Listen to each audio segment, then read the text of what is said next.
It was the beginning of summer, and I had just landed my dream job in Los Angeles.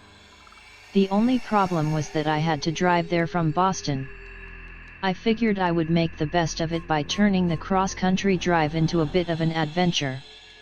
My plan was simple: drive 10 hours a day, stay in different towns along the way, and enjoy a mix of cheap motels and Airbnb rentals. My first stop was a little town in the middle of Pennsylvania. I found a charming, 2-story house on Airbnb that was dirt cheap. The listing said it had been recently renovated, and the photos looked promising. The place seemed perfect for a night's rest before continuing my journey. When I arrived, the house was exactly as described, quaint and inviting. But as I approached the door, I noticed something odd. The front door was slightly ajar. I pushed it open and called out, "Hello, anyone here?" There was no response. I stepped inside, figuring the cleaning crew might have just left it open by mistake. The interior was even more charming than the photos had shown. The living room had a cozy fireplace, the kitchen was spotless, and the dining area had a large, rustic table that looked perfect for a family dinner. But what really caught my eye was a small, spiral staircase at the back of the house. It wasn't in any of the photos. Curiosity got the better of me, and I climbed the staircase. It led to a tiny, windowless attic room with a single bed, a nightstand, and a large, old-fashioned trunk. The room felt out of place, like it belonged in a different house entirely. I shrugged it off and went back downstairs to settle in for the night. After a quick dinner and some time spent catching up on emails, I started to feel the fatigue from the long drive. I decided to turn in early. The bedroom was comfortable, and I quickly fell into a deep sleep. In the middle of the night, I was jolted awake by a loud thud. My heart raced as I lay there, straining to hear any other noises. There was another thud, this time followed by a series of soft, shuffling sounds. I grabbed my phone and turned on the flashlight, shining it around the room. Nothing. The house was silent again. I told myself it was just the house settling and tried to go back to sleep, but the uneasy feeling lingered. Just as I was about to drift off again, I heard a faint whisper. It was so quiet that I thought I might be imagining it. I held my breath and listened. The whisper came again, clearer this time, and it was coming from upstairs. With my heart pounding in my chest, I crept out of bed and tiptoed to the spiral staircase. As I climbed, the whispers grew louder. They were unintelligible, a constant murmur that seemed to echo around the attic. I reached the top of the stairs and pushed open the door. The room was just as I had left it, except for one thing: the trunk was open. I was certain it had been closed when I first saw it. I approached it cautiously, my flashlight illuminating the inside. It was empty. I scanned the room again and noticed something I hadn't seen before: a small door in the far corner, barely 3 feet high. I knelt down and reached for the handle, but it was locked. The whispers were louder now, almost frantic. I felt a chill run down my spine and decided it was time to leave. As I turned to go, the door to the small room slammed shut, trapping me inside. Panic set in. I banged on the door and shouted, but there was no response. The whispers had turned into a cacophony of voices, all speaking over each other in a language I couldn't understand. I backed away from the door, my mind racing. Then, the trunk lid began to creak open again, slowly, as if being lifted by an unseen hand. I didn't wait to see what was inside. I grabbed my phone and dialed 911, but the call wouldn't go through. It was as if the house itself was blocking the signal. Desperation took over, and I started searching the room for another way out. That's when I noticed a small, dusty window high up on the wall. With no other option, I climbed onto the bed and tried to reach the window.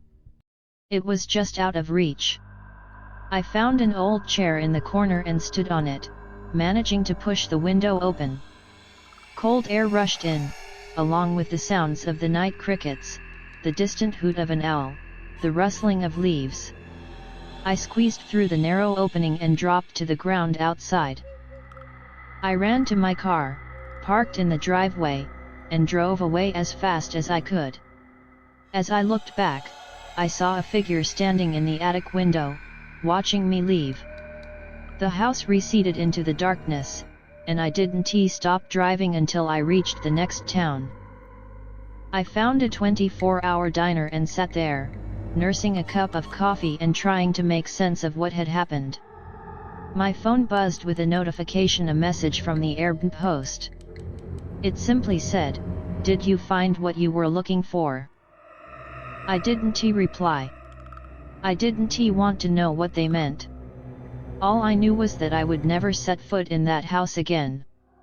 The rest of my journey to Los Angeles was uneventful, but the memory of that night stayed with me. Sometimes, when I'm alone in my new apartment, I hear faint whispers in the darkness, and I can't help but wonder if I brought something back with me from that cursed house on Elm Street. What would you do if your neighbor wasn't just nosy, but truly terrifying? When my boyfriend, Jake, and I decided to visit his parents in rural Pennsylvania, we knew staying at their house wasn't an option. So, we booked a quaint, renovated one-bedroom cottage on Airbnb, just a 20-minute drive from their place. The photos looked charming, the reviews were mostly positive, and the host, Linda, seemed friendly enough. Yet, buried within the glowing testimonials were a few unsettling comments about the neighbor. Most of the negative reviews mentioned odd encounters with the elderly woman next door. Some called her intrusive, others simply labeled her as weird. I brushed it off, thinking it was just the usual small-town eccentricity. When I mentioned it to Linda before booking, she assured me that the neighbor was harmless, just overly curious and a bit lonely.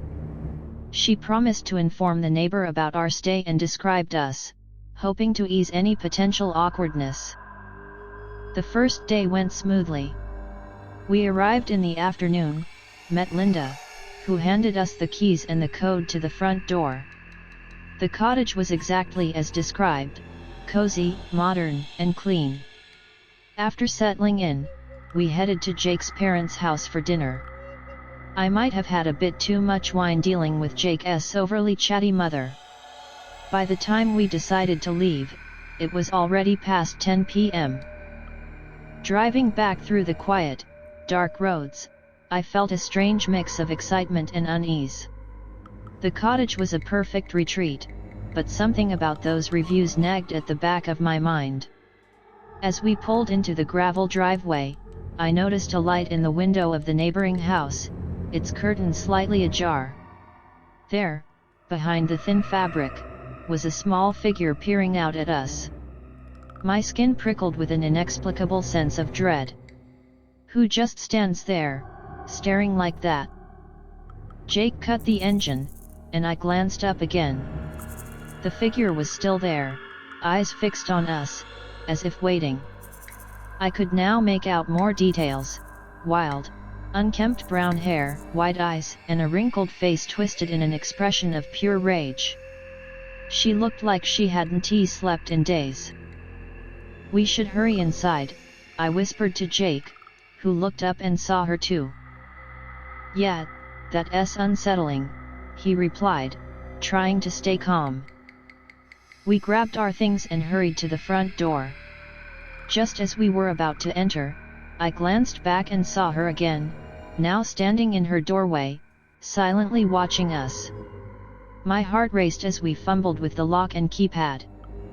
Finally, we got inside, the heavy door closing with a reassuring thud behind us.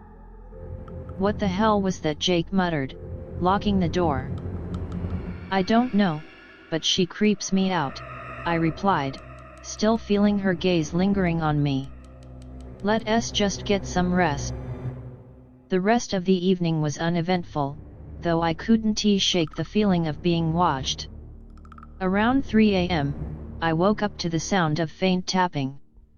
At first, I thought it was a dream, but then I realized Jake was also awake, staring at the door.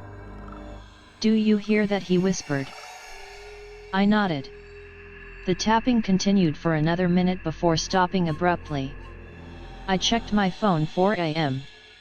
Who would be knocking at this hour? Jake decided to look through the peephole. I followed him, heart pounding. "What do you see?" I asked, my voice barely a whisper. Jake pulled back, his face pale. "Nothing. But there's something on the welcome mat." He opened the door a crack and quickly shut it. "Dead mice. Someone left a bunch of dead mice." My stomach churned.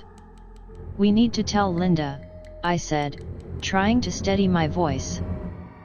We decided to wait until morning to contact her, hoping to catch a few more hours of sleep.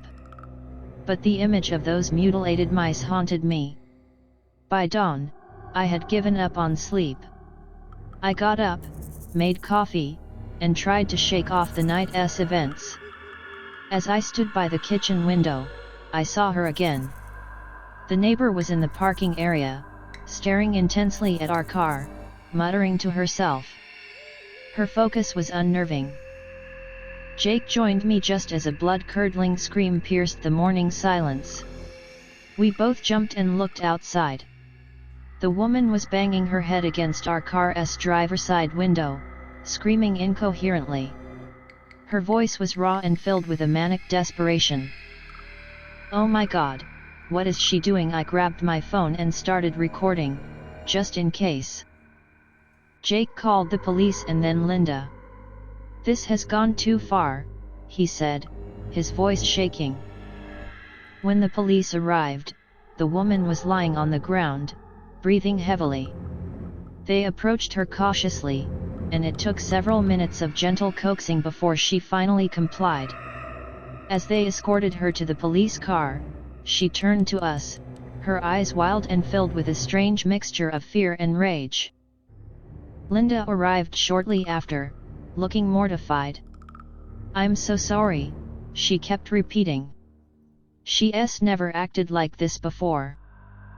The police assured us they would take her for a psychiatric evaluation, and Linda insisted on refunding our entire stay.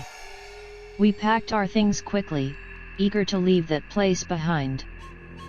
As we drove away, I couldn't help but wonder what had pushed the neighbor over the edge. Was it just loneliness, or was there something more sinister at play? We might never know, but one thing was certain: from now on, I'd pay closer attention to every review, no matter how minor the comment. Have you ever felt someone watching you, even when you're alone? It was the first time I'd ever booked a vacation rental, and if I'd known what was about to unfold, I'd have stayed home. My friends and I had just finished our second year of college, and with summer stretching ahead, we decided to escape to Las Vegas. We wanted adventure, and the bright lights and endless entertainment of the Strip seemed like the perfect place to unwind. After scouring the internet for affordable hotels, we eventually settled on an Airbnb that promised comfort and luxury, a spacious house with multiple rooms. When our Uber finally pulled up in front of the property, the house was even grander than we had anticipated. We were eager to explore and enjoy our stay, but as the sun dipped below the horizon, excitement gave way to an uneasy curiosity. That evening, after everyone else had gone to bed, my friend Alyssa and I were the only ones still awake. The house was eerily quiet, and to break the monotony, Alyssa suggested a stroll around the neighborhood. I agreed, looking forward to discovering the charm of our temporary surroundings. The neighborhood was initially pleasant, with well-kept houses and manicured lawns. But as we walked further, the scenery began to change. The houses grew older and more decrepit, their windows shattered and doors sagging with age. The contrast was jarring, and an inexplicable chill crept over us. We decided to head back, but as we rounded a corner, an SUV appeared at the end of the street. It was an older model, its headlights off.